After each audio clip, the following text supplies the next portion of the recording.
We were sitting in our old kitchen, the light from the lamp above the table falling on my wife Sarah's face. She stared into emptiness, slowly stirring sugar in a cup of tea she never drank. I could see the ice in her eyes. I knew what she was thinking about. About him. About what happened 6 months ago. And then she said coldly, "My boss thought he was an alpha male and should sleep with me, but instead we brutally punished him." She said it as if quoting a newspaper headline. And I remembered how it all began. "He touched my waist again today, Brian."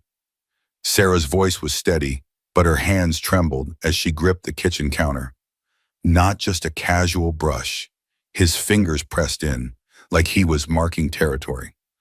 I felt that familiar burn in my chest, the one that had been growing over the past 3 months since Sarah started at Meridian Consulting. "That's the fourth time this week. We need to report this creep." "To who exactly?" She turned to face me, her professional mask slipping to reveal the exhaustion underneath. "Kevin Blackwood is a managing partner. HR reports to him. The other partners play golf with him every Sunday. His uncle sits on the board." Kevin Blackwood. Even his name sounded like it belonged on some trashy romance novel about billionaire bad boys. From everything Sarah had told me, the man was a walking stereotype. Harvard Business School, summer house in the Hamptons, custom Italian suits, and an ego the size of Manhattan. The stories about him had started almost immediately after Sarah joined Meridian. How he'd accidentally brush against the younger female associates in the hallway. How he'd stand just a little too close during presentations. How he'd make comments about women's appearances that towed the line between compliment and harassment. "You should see how he walks around the office," Sarah had told me during her first week. "Like he owns not just the building, but everyone in it. The way he looks at the women. It's like he's mentally undressing us and doesn't care if we notice." I'd suggested she look for another job right then, but she'd been adamant about staying. "I didn't work my ass off to get this position just to run away from some dinosaur with boundary issues," she'd said. "Besides, the other partners are brilliant. The work is exactly what I want to be doing. I'm not letting him ruin this for me." So she developed strategies. Never being alone with him. Wearing her most conservative suits. Taking the stairs instead of the elevator when possible. Documenting every interaction, just in case. But apparently, it hadn't been enough. "Then quit," I suggested now, knowing the answer before she even shook her head. "I can't. This position is everything I've worked for. The experience I'll get here will set me up for my entire career." Sarah ran her fingers through her chestnut hair, a nervous habit since college. "Besides, I refuse to let some overgrown frat boy with a God complex drive me out of my dream job." I wanted to argue, but I knew she was right. Sarah had fought tooth and nail to land this position at one of the top management consulting firms in Boston. She'd beaten out 200 other applicants. Walking away now would set her back years. "So what do we do?" I asked, opening the refrigerator to grab 2 beers. We needed them tonight. Sarah accepted the bottle, her wedding ring clinking against the glass. "I don't know yet, but I'll handle it." That was 2 weeks before everything changed. I'll never forget that night. It was a Thursday in October, rain pelting against our apartment windows. Sarah came through the door at 11:43 p.m. I remember checking the clock. Worried sick after her text saying she'd be home by 9. One look at her face and I knew something was very wrong. Her makeup was smudged, hair disheveled, and the top button of her blouse was missing. What happened? I was already on my feet moving toward her. Sarah walked straight past me to the kitchen cabinet where we kept a bottle of whiskey for special occasions. She poured a double shot and drank it in one go. He cornered me in the elevator. Her voice was unnervingly calm. Told me he was tired of the chase and that we should stop pretending. I felt like I'd been punched. "Did he?" "No, Sam," Sarah cut me off. "But he tried. Pushed me against the wall, put his hand on my throat, told me I was playing hard to get, and that girls like me always want guys like him." She poured another shot. "Said he could make or break my career with a single phone call." My hands were shaking with rage as I tried to process what she was telling me. "I'll kill him," I whispered, surprised by the calm certainty in my voice. Sarah's eyes snapped to mine. No, you won't. That's not a solution. It's just another problem. She took my hands. Brian, listen to me. If you do anything stupid, you go to jail, I lose my job anyway, and he still wins. That's not happening. We're going to the police, I said, already reaching for my phone. With what evidence, Brian? It's my word against his. There are no hammers in that executive elevator. It's specifically designed for privacy. She gave a bitter laugh. Privacy. Convenient, isn't it? Then we go to his boss, the board, someone. I already told you how that would play out. Best case scenario, I get labeled as difficult and my career takes a hit. Worst case, I get pushed out while he keeps climbing the ladder. I was seething, imagining 1,000 violent scenarios involving Kevin Blackwood. So what then? He just gets away with it? Sarah looked at me, and something in her expression changed. The shock was receding, replaced by something colder, more calculated. No, she said quietly, he doesn't get away with it. She walked to our small home office and returned with a notebook. I've been documenting everything for weeks. Teams, dates, witnesses, exactly what he said, what he wore, what I wore, who was nearby. She flipped through pages of meticulous notes. But that's not enough. We need to be smarter than him. What are you thinking? I asked, recognizing the look in her eyes, the same one she got when tackling an impossible problem at work. Kevin Blackwood sees himself as an alpha male, a predator at the top of the food chain. His entire identity is built around dominance. Take that away. She trailed off, deep in thought. Sarah, I don't like where this is going. If we do something illegal, not illegal. She looked up sharply. Psychological. Every predator has weaknesses. We just need to find his and exploit them. And that's how our plan began. Not with a bang, but with Sarah's determined whisper in our kitchen at midnight. He wants to hunt? Let's show him what it feels like to be prey. The next morning, Sarah went to work as usual. I was worried sick, but she insisted maintaining normalcy was crucial. I'll be fine, she assured me, straightening her blazer. Kevin's flying to Chicago for meetings today. I have time to start digging. I called in sick to my job at the software development firm. There was no way I could focus on code while knowing what Sarah was dealing with. Instead, I spent the day researching Kevin Blackwood online, social media, news articles, alumni newsletters, anything I could find. By evening, I had compiled a decent profile, but nothing particularly useful. Harvard undergrad followed by Harvard Business School. Former college lacrosse player. Divorced once. No children. Multiple charity board positions that seemed more about networking than actual philanthropy.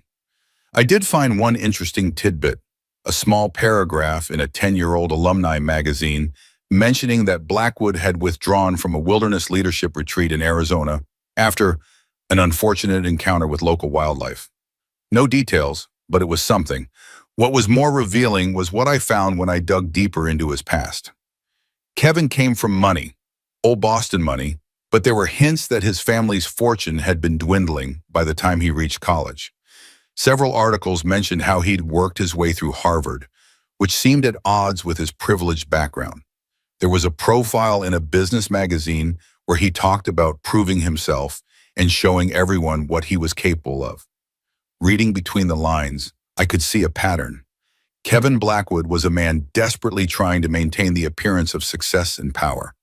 His whole alpha male persona wasn't just annoying, it was a carefully constructed facade hiding deep insecurity. Sarah arrived home earlier than usual, looking energized despite everything. People love to talk, she said, dropping her bag on the counter, especially executive assistants who've been treated like furniture for years. She sat across from me at our dining table, eyes bright with purpose. Kevin has two significant weaknesses that his assistant Diane was more than happy to share after I mentioned his elevator behavior had made me uncomfortable. And she didn't report it herself, I asked. Sarah gave me a look. Brian, this is corporate America. Diane's 57 and needs this job for another 5 years until retirement. But she was willing to help in other ways. She pulled out her phone and showed me notes she'd taken. First, our mighty alpha male has severe arachnophobia, like debilitating fear of spiders. Apparently, during a retreat in Arizona last year, he found a tarantula in his luxury cabin and had a complete meltdown. Had to be sedated by a doctor.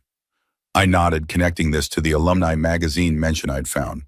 That's interesting, I said, not seeing the angle yet. Second, and potentially more useful, he has a severe peanut allergy, carries an EpiPen everywhere. And third, though this isn't a weakness per se, he's obsessed with his image. Spends thousands on personal styling, works out with a trainer every morning at 5 a.m., and has some kind of weird supplement regimen that Diane has to order for him. I nodded slowly, pieces clicking together. So he's built this whole alpha male persona, but underneath he's just a guy terrified of tiny spiders and peanut butter. Exactly. Sarah's smile was sharp. His power comes from people believing he's untouchable. So what if we make him touch his own fears? What exactly are you proposing? Sarah leaned forward. A campaign of psychological warfare. Nothing illegal, nothing that can be traced back to us, but enough to make him crack his perfectly polished veneer in public. I should have been horrified by the calculated look in my wife's eyes. Instead, I found myself nodding. Where do we start? Phase 1 began the very next day. Sarah ordered a package of realistic-looking plastic spiders online with overnight delivery. While she was at work, maintaining perfect normalcy around Kevin, I prepared our first move. The spiders were disturbingly lifelike, detailed black bodies with furry legs that articulated naturally. I selected the most realistic one and placed it inside a small gift box along with a note typed in generic font. Thinking of you. No signature. Sarah delivered it to Kevin's office the next day, telling his assistant it had been left at the reception desk for him. I wish you could have seen his face, Sarah recounted that evening, barely containing her glee. Diane texted me the moment it happened, said he opened it during a conference call, screamed and threw the whole box across his office. Did he suspect anything? That's the beauty of it, Sarah said. He thinks it's from Rachel Jenkins. Who's Rachel Jenkins? A woman from legal he's been pursuing. She turned him down last month and apparently he didn't take it well. Now he thinks she's messing with him. I raised an eyebrow. And won't she deny sending it? Of course, but Kevin's ego won't let him believe someone rejected him sincerely. He'll think she's playing hard to get, just like he accused me of doing. And she was right. Over the next week, Kevin apparently confronted Rachel, who genuinely had no idea what he was talking about. According to office gossip that Sarah carefully cultivated, their argument was heated and public. You should have seen it, Sarah told me over dinner, her eyes alight with vindication. He cornered her by the coffee station, demanding to know why she was playing childish games instead of admitting what we both know.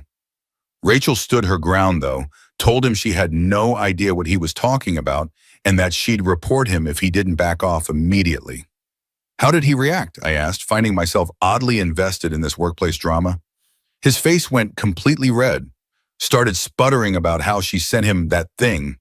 When she asked what thing he was talking about, he wouldn't even say it, just kept gesturing with his hands like he was describing something with 8 legs. Sarah took a sip of wine, savoring the moment. The best part, the CFO walked by just as Kevin was making those ridiculous spider gestures. Asked if he was okay or having some kind of episode. I couldn't help but laugh. It was a small victory, but it felt good. What I didn't expect was how invested I would become in our campaign.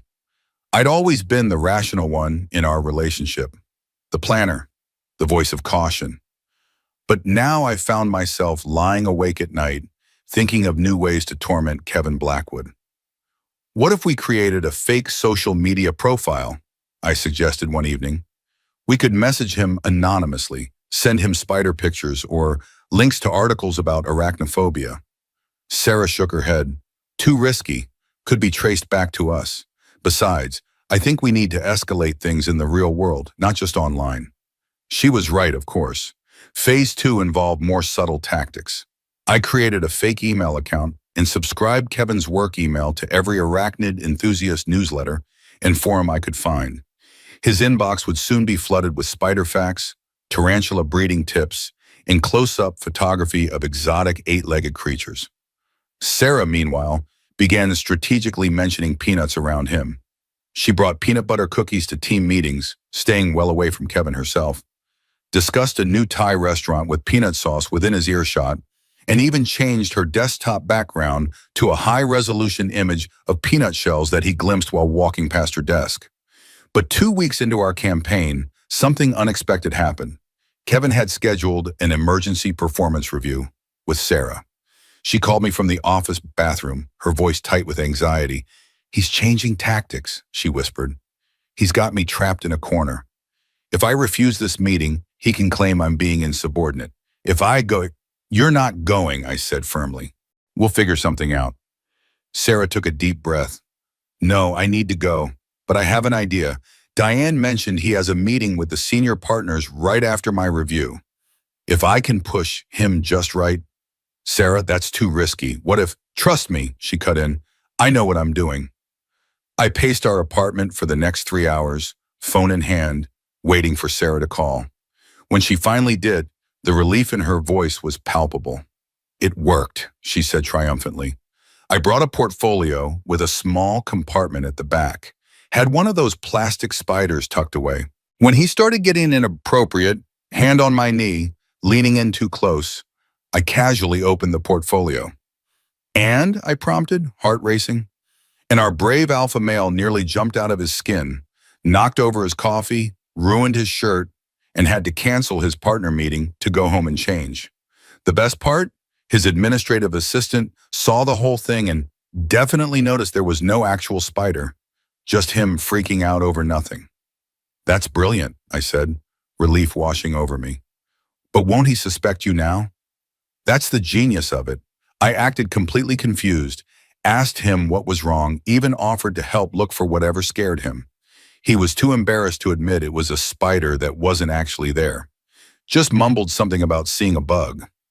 But our small victory came with unexpected consequences. That evening, Sarah received an email from Kevin. Subject line, "Your performance review outcome." It was coldly professional, citing concerns about initiative and teamwork, and placing her on a 30-day improvement plan. "He's retaliating," Sarah said, her voice hard as she showed me the email. "This is how men like him operate. When direct intimidation doesn't work, they use the system against you." "This is good, right?" I suggested. "We can take this to HR as evidence of—" "No," Sarah interrupted. "Remember, HR works for him. This just means we need to accelerate our timeline." The next day, she returned from work with a flash drive. "What's this?" I asked as she plugged it into our laptop. "Diane gave me access to Kevin's calendar and contact list. Said she was tired of enabling his behavior. There's gold in here, Brian." Sarah's eyes gleamed as she scrolled through the files. "Look at this. He has a standing therapy appointment every Wednesday. The calendar entry just says Dr. Winters, personal. But I looked up the address. It's a psychiatrist who specializes in anxiety disorders." "So our alpha male is in therapy," I mused. "That's not exactly damning." "No, but it's useful information. And here," she pointed to another entry, "he has bi-weekly appointments with an allergist, probably for his peanut allergy. And this is interesting. He's giving a keynote at a leadership conference next month. Topic, fearless decision-making in uncertain times." Sarah laughed, but there was no humor in it. "Fearless, that's rich." What really caught my attention, though, was a recurring calendar entry every Friday evening. "NDA meeting, confidential." "What do you think that is?" I asked Sarah. She frowned, studying the entry. "Not sure. Could be anything. Non-disclosure agreement meetings with clients maybe, but it's the same location every week. Someplace called the Richmond Club." I pulled up the address on my phone. "It's a private gentleman's club. Very exclusive, very old school." "Interesting," Sarah murmured. "I'll ask around discreetly, see if anyone knows anything." 2 days later, she had her answer. According to office gossip, several of the male partners, including Kevin, were members of this club. They often met there on Fridays to discuss sensitive matters away from the office. Sensitive matters being their euphemism for which female employees they want to sleep with, Sarah said, disgust evident in her voice. "Apparently they keep a list. Jessica from marketing overheard Kevin and another partner talking about it in the break room when they thought they were alone." "Jesus," I muttered. "That's beyond unprofessional. I trailed off, not even sure what to call it. "That's corporate America," Sarah finished for me. "But now we have something we can use." Our campaign continued for weeks. Small plastic spiders appeared in unexpected places. His gym locker, his reserved parking space, once even tucked into the pocket of his suit jacket while it hung outside a fitting room during his lunch break shopping trip. Anonymous emails with articles about arachnophobia treatment options landed in his inbox. Pamphlets about living with severe allergies were mailed to his office. None of it was traceable to us. Sarah was meticulously careful at work, maintaining a professional, even slightly intimidated demeanor around Kevin. I stayed completely in the background, coordinating our efforts like a general planning a long, patient siege. The next phase was more elaborate. Sarah had learned through careful observation that Kevin had a standing reservation at Luciano's, an upscale Italian restaurant downtown, every Wednesday at 8 p.m. He always took potential clients there, sitting at the same corner table.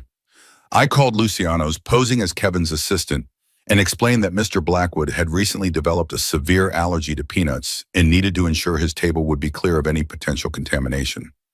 The staff was very accommodating. The following Wednesday, Kevin arrived with an important potential client to find the manager waiting with a special peanut allergy protocol form for him to sign, loudly explaining their cross-contamination prevention measures while the client looked on with concern. According to the waiter, who Sarah may have tipped generously for information, Kevin was mortified, denied having any allergy, and tried to laugh it off as a mix-up. But the seed was planted, a crack in his invulnerable facade. But our psychological warfare was taking a toll on our marriage too. There were nights when I'd wake to find Sarah sitting at our kitchen table, scribbling new ideas in her notebook, her face hard with an expression I'd never seen before we started this. "Are you okay?" I asked her one night, finding her like that at 3 a.m. She looked up, momentarily confused, as if she'd forgotten I existed. "What? Yes, I'm fine, just thinking." "Sarah, this is consuming you. Maybe we should..." "Should what? Stop?" She closed the notebook sharply. "Let him win? Let him do this to someone else?" "No, but I saw him corner Melissa from accounting yesterday." Sarah's voice was low and tense. Same pattern. Compliments on her work, then on her appearance, then accidental touches. I recognized it immediately. I sat across from her, reaching for her hand. "I'm not saying stop. I'm saying we need to make sure this doesn't change who we are." Sarah's eyes softened slightly. "I'm still me, Brian. I promise." She squeezed my hand. "But I need to see this through, not just for me anymore." We were both silent for a moment, the weight of what we were doing hanging between us. "Did you know there are 5 other women he's targeted just in the last year?" Sarah finally said. "Diane's been keeping track. 2 of them quit, 1 transferred to another department. The other 2 are still there, walking on eggshells every day." "Jesus," I muttered. "Yeah, so when I start feeling bad about what we're doing, I remember that." Sarah stood up, stretching. "Come on, let's go to bed. Tomorrow's a big day." "What's tomorrow?" Her smile was enigmatic. "Kevin has his quarterly presentation to the board. And guess who got assigned to prepare his PowerPoint slides?" The next day, Sarah called me during her lunch break, trying to contain her laughter.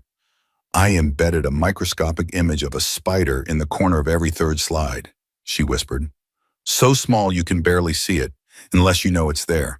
He kept doing double takes during his presentation, losing his train of thought. By the end, he was sweating bullets and stuttering. The board members were exchanging looks. The effects of our campaign began to show.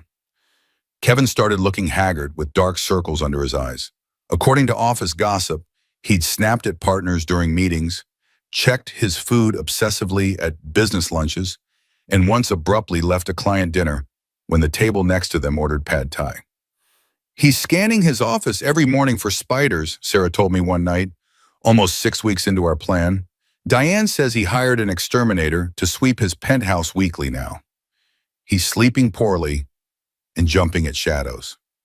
But there was a complication we hadn't anticipated.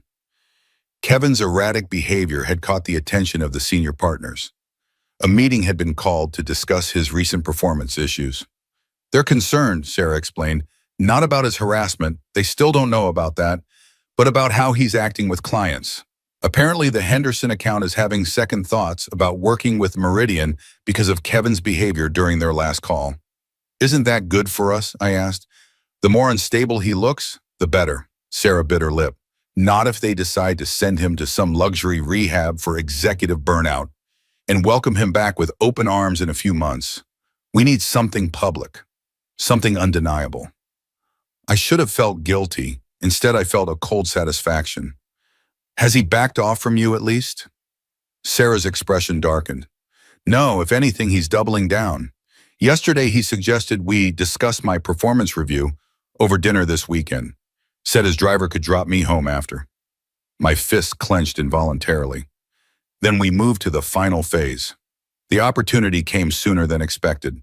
Meridian Consulting was pitching to acquire Henderson Global, a massive potential client worth millions in billable hours. The entire office had been working overtime for weeks preparing, and the Henderson executives were coming in for a final presentation. Kevin, as managing partner, would be leading the pitch. His performance would determine whether Meridian landed the account. The pressure was immense. The night before, Sarah and I finalized our plan. Are you sure about this? I asked. If it goes wrong, it won't, Sarah said firmly. And even if something unexpected happens, there's nothing that can be traced back to us. Just a series of unfortunate coincidences. I looked at my wife, the woman I'd met in college, the woman who'd always been so determined but fair, who'd cried during sad commercials and nursed injured birds back to health. There was something different in her eyes now, not cruelty exactly, but a hardness that hadn't been there before. I just want this to be over, I said quietly. I want us to go back to who we were before him. Sarah's expression softened. She touched my cheek gently. We will, I promise. After tomorrow, Kevin Blackwood won't have any power over us, or anyone else, ever again. The next morning, Sarah dressed with particular care, a conservative navy suit that projected competence and trustworthiness. The Henderson executives would be watching her presentation on market expansion strategies as part of the overall pitch. I drove her to work, squeezing her hand before she exited the car. Be careful. She gave me a determined nod. I'll text you when it's done. The Henderson meeting was scheduled for 2 p.m. in Meridian's largest conference room. Sarah had ensured she would be seated directly across from Kevin during the presentation. In her briefcase was a small, sealed plastic container with a single realistic spider model inside, our largest and most detailed one yet. At precisely 1:57 p.m., Sarah texted me, in position, game on. I spent the next hour pacing our apartment, checking my phone every 2 minutes. At 3:23 p.m., it finally buzzed with a message from Sarah. Done, coming home, beyond perfect. She arrived 40 minutes later, practically vibrating with adrenaline as she burst through our door. You should have seen it, she said, dropping her briefcase and kicking off her heels. It was better than we could have planned. According to Sarah, the presentation had been going well.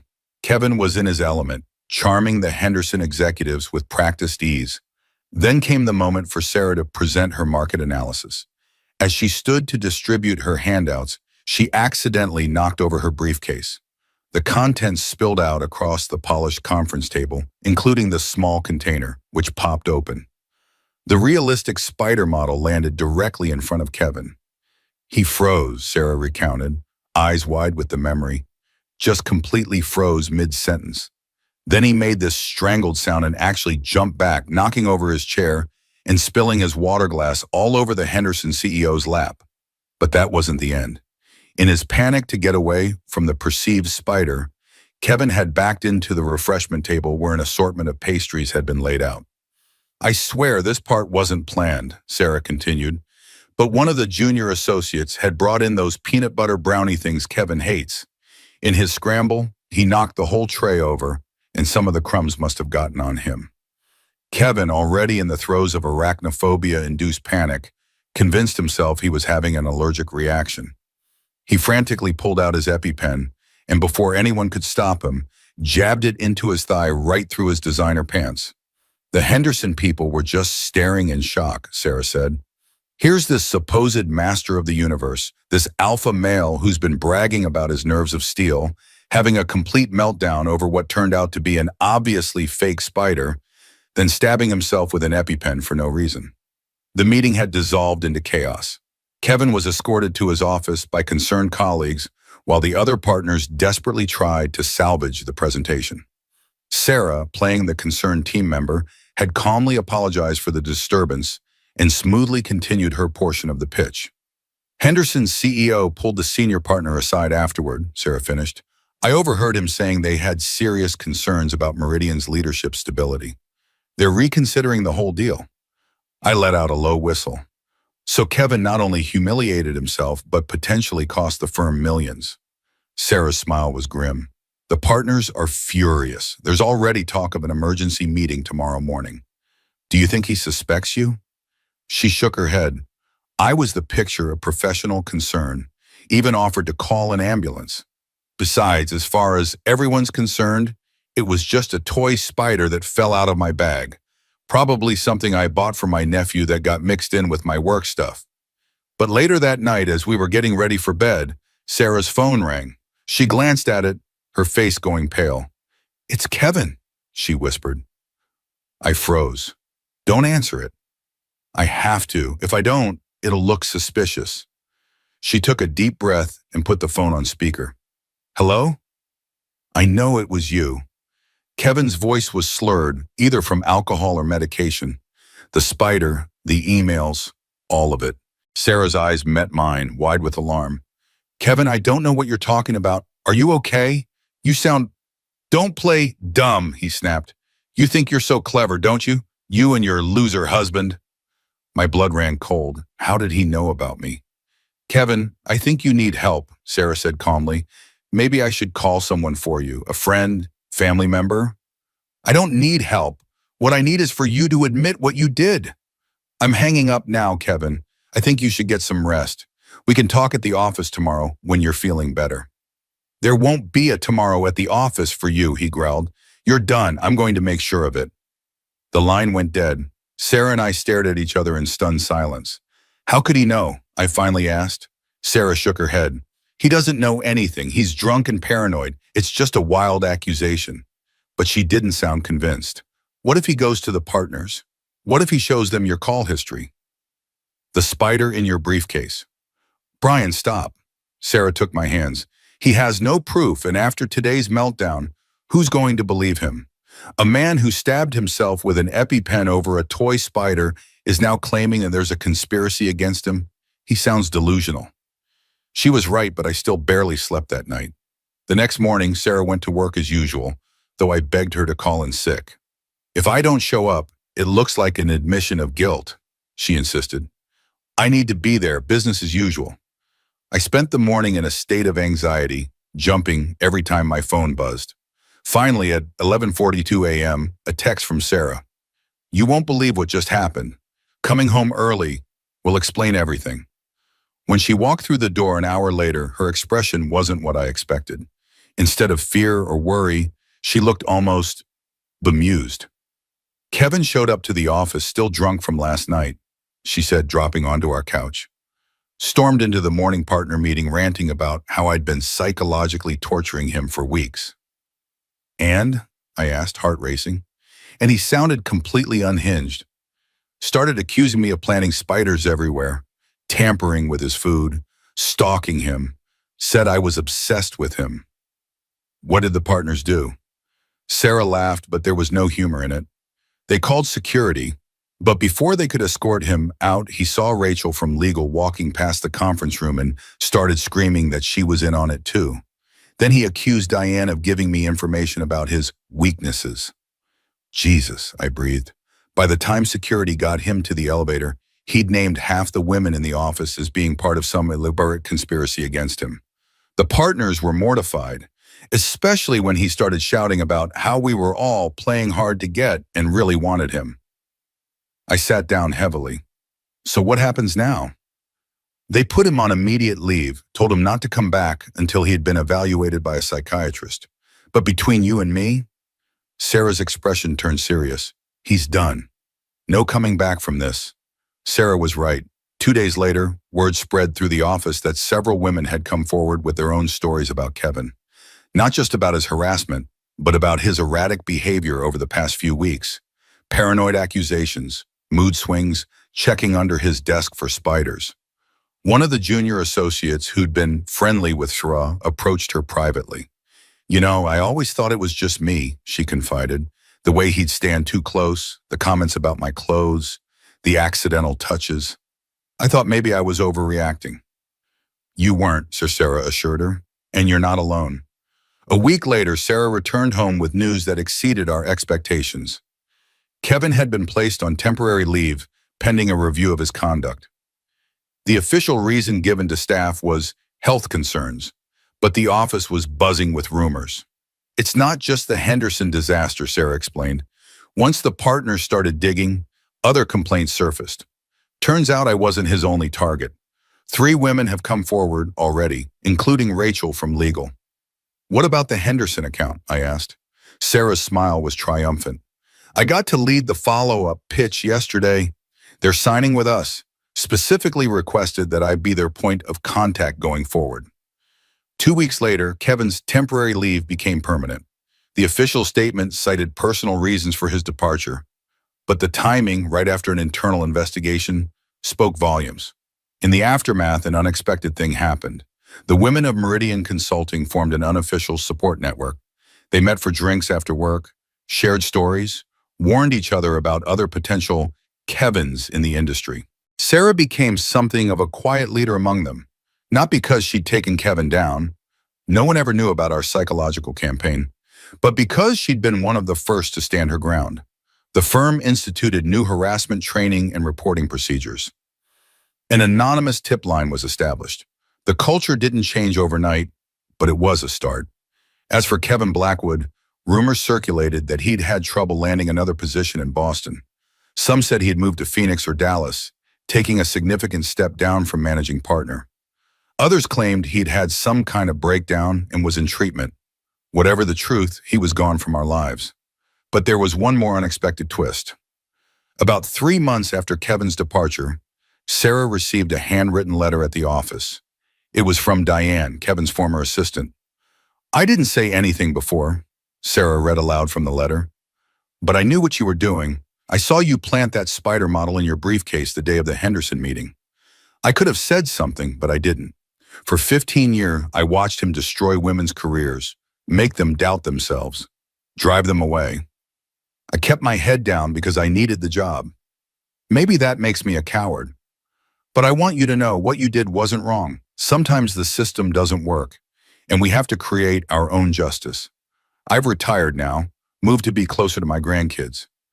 Sleep well knowing you have made Meridian a better place for the women who come after you. Sarah and I sat in silence after she finished reading, processing the implications. Someone had known all along but had chosen to be our silent accomplice. Do you think we should worry? I finally asked. Sarah shook her head, folding the letter carefully. No, Diane's got nothing to gain by exposing us now. I think this was her way of making peace with her own role in everything. The final piece of unexpected fallout came when Sarah was summoned to a meeting with the senior partners. She came home that evening with surprising news. They're creating a new position, she told me, still seeming a bit stunned. Director of Workplace, Culture, and Inclusion. And they're offering it to me. That's unexpected, I said. What would it involve? Basically, they want me to help transform the firm's culture, create a more inclusive environment, implement anti-harassment policies that actually work, establish mentorship programs for women and minorities. She shook her head in disbelief. They're giving me a budget, a team, and a direct line to the board. Are you going to take it? Sarah's smile was slow but genuine. I think I am. It's funny, isn't it?